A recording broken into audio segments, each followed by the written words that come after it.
is another beautiful day in Kings Lynn. We're going back to the Purfleet Story Pod, and we've got a special guest with us today, Michelle, who's been writing in our writers group for many months now. Today she's doing some handwriting, taking like a project that she's had notes on and was planning to work on, and actually getting it done, getting it on paper.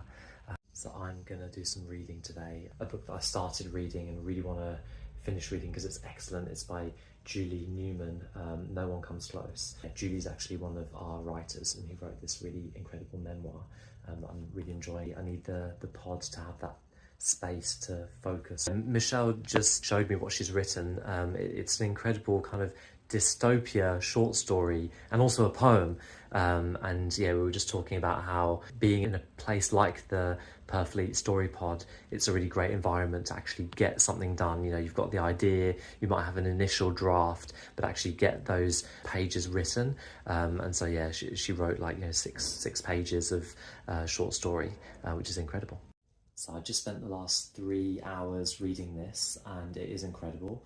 I was just thinking about how, you know, the fact that it is actually set in the 1960s and 70s, it reminded me of the Slow You Down theme, and it was actually really interesting to just be reminded of how back a few decades ago things were a bit slower, and when you got a telephone call, when you agreed to meet up at a certain place, you actually had to be at that specific place at a specific time, otherwise you'd miss the person, and then there was no way to, you know, just message everyone. But at the same time, yeah, everything was a bit calmer, and I'm not sure if you know, it's necessarily a bad thing that that things were a bit calmer. It was very, very interesting to read about that.